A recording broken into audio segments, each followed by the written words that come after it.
حضور نبی رحمت صلی اللہ علیہ وآلہ وسلم گھر میں تشریف لائے تو ام المومنین حضرت عائشہ صدیقہ رضی اللہ تعالی عنہا محبوب کائنات نے عرض کی حضور آج عجیب ماجرا ہوا، ہمارے گھر میں ایک خاتون آئی جو کہ حبشی نژاد تھی اور اس کے دونوں پہلوؤں میں اس کی 2 بیٹیاں تھیں۔ اس نے صدا لگائی، میں نے سارا گھر ڈھونڈا لیکن اس کو دینے کے لیے کچھ نہ ملا۔ میں نے پھر کوشش کی کہ حضور کا گھر ہے اور سائل خالی نہ جائے، میں نے دوبارہ کوشش کی تو ایک خشک کھجور مل گئی، چوہارا مل گیا، میں نے وہی چوہارا اٹھا کے اس عورت کو دے دیا۔ سخت بھوک لگی ہوئی تھی، اس کا پیٹ کمر سے لگا ہوا تھا، لیکن اس نے اس کھجور کو 2 حصوں میں تقسیم کیا اور ایک اس بیٹی کے منہ میں ڈال دیا اور ایک ٹکڑا اس بیٹی کے منہ میں ڈال دیا۔ خود بھی بھوکی تھی لیکن اس نے خود نہیں کھایا۔ یہ کہتے کہتے ام المومنین آبدیدہ ہو گئیں کہ حضور وہ خود بھی بھوکی تھی لیکن اس نے یہ بیٹیوں کو دیا۔ تو آقا کریم فرمایا عائشہ کل قیامت کے دن گناہوں کے سبب سے یہ خاتون اگر جہنم کا ایندھن بننے لگی تو یہ بیٹیاں درمیان میں آڑ بن کے کھڑی ہو جائیں گی۔ اے اللہ ہم اپنی ماں کو جہنم میں نہیں جانے دیں گی اور اللہ ان کی سفارش مان کے ان کی ماں کو جنت عطا فرما دے گا۔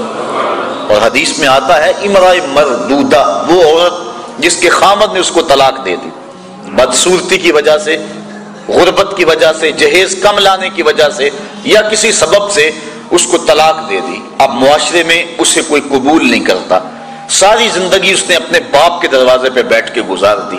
اس عورت کو عربی میں کہتے ہیں امرأہ مردودہ، واپس لوٹائی گئی عورت۔ حدیث میں آتا جب قیامت کے دن اس کے باپ کو جہنم کا حکم ہوگا تو یہ اللہ تعالیٰ سے بحث کرے گی، مالک نہ تو نے مجھے عقل دی نہ تو نے مجھے شکل دی، سسرال نے دھکا دے دیا، خامد نے قبول نہ کیا، معاشرہ مجھے دوبارہ قبول کرنے کو تیار نہیں تھا، یہ میرا باپ تھا جو میرے لیے مزدوری کرتا رہا اور میری کفالت کرتا رہا، آج میں تو اس کو جہنم میں نہیں جانے دوں گی۔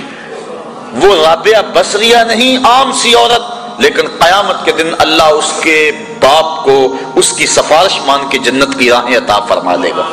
تو وہ بیٹی جو ماں باپ کے لیے باعث ننگوار تھی، اللہ کے محبوب صلی اللہ علیہ وآلہ وسلم نے اس مرتبے پہ بیٹی کو بٹھایا کہ ماں باپ کے لیے جنت کے دخول کی بشارت بن گئی اور جنت میں داخل ہونے کا ذریعہ بن گئی۔ آپ تاریخ عرب پڑھیں، جس طرح وہ سکی بیٹی کو قتل کر دیتے تھے وہ سکی ہمشیرہ کو بھی قتل کر دیتے تھے۔ میں نے اس پر دیکھا مختلف کتب سیر میں کہ یہ بیٹیوں کے قتل کا رواج کیوں پیدا ہوا، اس کے بارے میں مختلف آراء مختلف لوگوں نے بیان کی ہیں۔ ایک رائے یہ بھی کہ چونکہ جو عرب کے شاعر تھے وہ بڑی فوج شاعری کرتے تھے اور اگر کسی کی بہن بیٹی خوبصورت ہوتی تو اس کے اعضاء کا تذکرہ کر کر کے اپنے شعروں کو سجاتے، تو بعض قبائل نے اس حوالے سے دختر کشی کا سلسلہ شروع کیا جو معاشرے کے اندر مقبول ہو گیا، حتیٰ کہ بعض قبائل میں 100% اور بعض قبائل میں وہ جزوی طور پہ دختر کشی کا رواج موجود تھا۔ محبوب علیہ السلام نے آ کے اس رواج کو ختم کیا۔ تو جس طرح وہ بیٹی کو قتل کرتے تھے وہی سبب بہن کے قتل کا تھا کہ کل اس کی شادی ہو اور کوئی ہمارا بہنوئی کہلائے تو وہ بہن کو بھی قتل کر دیتے تھے۔ سکا بھائی اپنی بہن کو اپنے ہاتھوں سے ذبح کر دیتا، اور جب باپ بیٹی کو زندہ درگور کرنے کے لیے جاتا تو بسا اوقات بھائی بھی ساتھ ہوتا اور باپ بیٹا مل کر اپنی بیٹی اور بہن کو زندہ درگور کرتے۔ اب اللہ کے محبوب علیہ السلام نے جہاں بیٹی کو وقار دیا، بیٹی کو توقیر دی، وہاں بہن کو بھی عزت دی۔ قرآن مجید نے حضرت موسیٰ علیہ السلام کی ہمشیرہ کا تذکرہ کتنی محبت سے کیا کہ جب ان کی والدہ یوحانس نے حضرت موسیٰ علیہ السلام کو دریائے نیل کی موجوں کے سپرد کر دیا اور پانی کے دوش کے اوپر وہ صندوق جا رہا ہے اور حضرت موسیٰ علیہ السلام کی ہمشیرہ پانی کے کنارے کنارے چلتی ہیں، دریائے نیل کے کنارے کنارے اس صندوق پر نظر رکھے ہوئے آگے بڑھتی ہیں، اور جو ہی صندوق ڈوبنے لگتا ہے بہن کا کلیجہ بھی ڈوب جاتا ہے، اور جب وہ تیر کے سطح آب پہ آتا ہے تو بہن کے دل کو ایک گنا تسکین ہوتی ہے۔ حضور کی آپ جانتے ہیں حقیقی بہن حقیقی بھائی کوئی نہیں، در یتیم ہے۔ سینہ صدف میں اکیلا پرورش پانے والا موتی در یتیم کہلاتا ہے، تو بطن آمنہ کے اندر حضور علیہ السلام اکیلے پرورش پائے اور اللہ کے محبوب علیہ السلام کو در یتیم کہا جاتا ہے۔ لیکن جب حضور حضرت حلیمہ سعدیہ سلام اللہ علیہا کے گھر دودھ پینے کے لیے کچھ عرصے کے لیے گئے تو حضرت حلیمہ سعدیہ کی ایک بیٹی تھی جن کا نام شیمہ یا شیمہ مختلف کتب سیر میں موجود ہے، وہ حضور کو اپنی گود میں اٹھا کر قبیلہ بنو سعد کے کھلے میدان میں آ جایا کرتی تھی۔ اور آپ نے بھی دیکھا ہوگا ہمارے دیہاتوں میں یہ رواج موجود ہے، اب بھی کہیں تو دم توڑ گیا لیکن آج بھی رواج جگہ جگہ موجود ہے کہ شام کے وقت جب عورتیں کھانا پکانے میں مصروف ہوتی ہیں تو بہنیں اپنے بھائی اٹھا کر باہر کھلی جگہ پہ لے آتی ہیں، اور ہر بہن کا مزاج یہ ہے کہ میرے بھائی سے سونا زمانے میں کوئی نہیں۔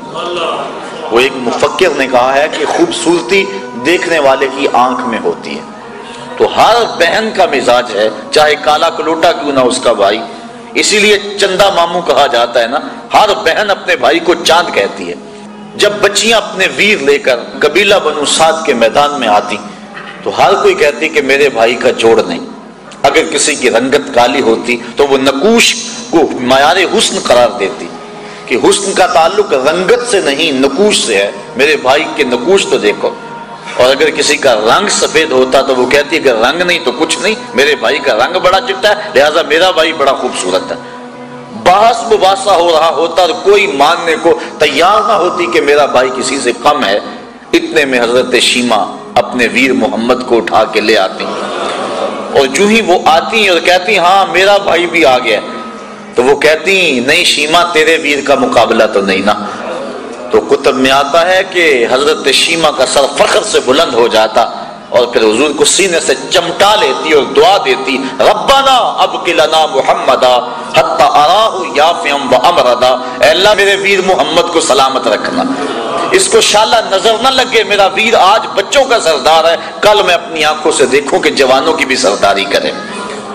حضرت شیخ محقق نے بھی اس واقعہ کو لکھا ہے، کتب سیر میں موجود ہے کہ ایک غزوے میں حضرت شیمہ کے قبیلے کے ساتھ لڑائی ہوئی، چونکہ ان کی شادی ہو گئی، اولاد ہو گئی۔ جس قبیلے میں حضرت شیمہ کا نکاح ہوا تھا مدینہ شریف کے دور میں، مدنی دور میں حضور کی لڑائی غزوہ اس قبیلے کے ساتھ ہوا۔ اس قبیلے کے کافی لوگ پکڑے گئے، گرفتار ہو گئے، کچھ قتل کر دیے گئے۔ گرفتار شدگان کو چھڑانے کے لیے عرب کے رواج کے مطابق وہ فدیے کی رقم اکٹھی کر رہے تھے کہ چلتے چلتے حضرت شیمہ کے گھر آئے، انہوں نے پوچھا یہ رقم تم کیوں اکٹھی کر رہے ہو، یہ فنڈ کس لیے اکٹھا کیا جا رہا ہے؟ انہوں نے بتایا کہ ایک شخص سے ہماری لڑائی ہوئی ہے جو ادعائے نبوت رکھتا ہے، مدینے میں اس کا بسیرا ہے، اتنے ہمارے بندے پکڑے گئے ہیں، ان کو چھڑانا ہے۔ کہا کیا نام ہے اس کا؟ کہا نام اس کا محمد ہے صلی اللہ علیہ وسلم۔ بس آنکھوں سے آنسو جاری ہو گئے۔ کہا اچھا اس نے تمہارے بندے پکڑے؟ کہا ہاں۔ کہا پھر رقم اکٹھی نہ کرو۔ کہا کیوں؟ کہا مجھے ساتھ لے چلو۔ کہا تو کیا کرے گی؟ کہا میں تمہارے بندے چھڑا کے لاؤں گی۔ کہا تو کیسے چھڑائے گی؟ کہا وہ میرا ویر لگتا ہے، وہ میرا بھائی لگتا ہے۔ قوم کے سردار ساتھ ہیں، حضرت شیمہ قوم کے سرداروں کو لے کر حضور کے خیمہ نوری کی طرف بڑھ رہی ہیں۔ یہ وہ وقت تھا جب ادب کی آیتیں اتر چکی ہیں، صحابہ ننگی تلواروں سے پہرا دے رہے ہیں۔ حضرت شیمہ اپنی قوم کے سرداروں کو لے کر اس خیال میں کہ میں اپنے بھائی کے پاس جا رہی ہوں بڑی تیزی سے آگے بڑھنا چاہا، لیکن پہرے داروں نے راستہ روک لیا، تلوار سونت دی۔ رک جائے دیہاتی عورت، جانتی نہیں آگے کوچہ رسول ہے، آگے تو بغیر اذن کے جبریل بھی نہیں جا سکتے، تم کون ہو؟ حضرت شیمہ کو جب روکا گیا تو انہوں نے تلوار کو جھٹک کے پیچھے کرتے ہوئے کہا خلو سبیلی وَعْلَمُوا انا اخت نبیکم، میری راہیں چھوڑ دو، مجھے جانتے نہیں میں کون ہوں، میں تمہارے نبی کی بہن لگتی ہوں۔ بس یہ جملے سننے کی دیر تھی کہ تلواریں خم ہو گئیں، آنکھوں پر پلکیں آ گئیں اور صحابہ نے نظریں نیچی کر لیں۔ حضور علیہ السلام کی ہمشیرہ حضور کے خیمہ نوری میں داخل ہوئی۔ آقا کریم نے جب دیکھا تو اٹھ کے استقبال کیا اور پوچھا بہن کدھر آئی ہو؟ عرض کی حضور آپ کے بندوں نے ہمارے لوگ پکڑ لیے ہیں، چھڑانے آئی ہوں۔ آقا فرمایا بہن تو نے زحمت کیوں گوارا کی، تو پیغام بھیج دیتی میں سارے چھوڑ دیتا۔ پھر حضور نے کچھ گھوڑے، چند جوڑے اور بہت سارا ساز و سامان دیا۔ جب بھائیوں کے دروازے پر بہن آئے تو بھائی خالی تو نہیں موڑا کرتے، اور پھر حضور رخصت کرنے کے لیے خود خیمہ پاک سے باہر آئے۔ صحابہ کی جماعت منتظر تھی۔ فرمایا صحابہ جب میں قیدی چھوڑا کرتا ہوں تم سے مشاورت کیا کرتا ہوں، آج پہلا موقع ہے میں نے مشورہ بھی نہیں کیا اور قیدی بھی چھوڑ دیے۔ کہا بندہ نواز جو چاہیں آپ کریں لیکن ارشاد تو کر دیں کہ آپ نے آج مشورہ ضروری کیوں نہیں سمجھا؟ فرمایا آج میرے دروازے پہ میری بہن آ گئی تھی، تو دنیا کے سامنے عملاً بہن کے وقار کو رکھا. جس معاشرے میں بیٹی کی توقیر نہیں تھی اس معاشرے کو بیٹی کی توقیر سکھائی. بہن کی آبرو نہیں تھی، عملاً بہن کی آبرو لوگوں کے سامنے رکھی. سوتیلی ماں ترکے میں بٹتی تھی اور سکی ماں کی بھی عورت ہونے کے ناطے سے آبرو نہیں تھی، لیکن اللہ کے محبوب نے قولاً اور عملاً ماں کی آبرو لوگوں کے سامنے رکھی. الجنت تحت اقدام الامہات، جنت تو ماں کے قدموں کے سائے تلے، ماں کے قدموں تلے جنت بچھا دی. اور حضور نے عملاً لوگوں کے سامنے ماں کا پیار بیان فرمایا.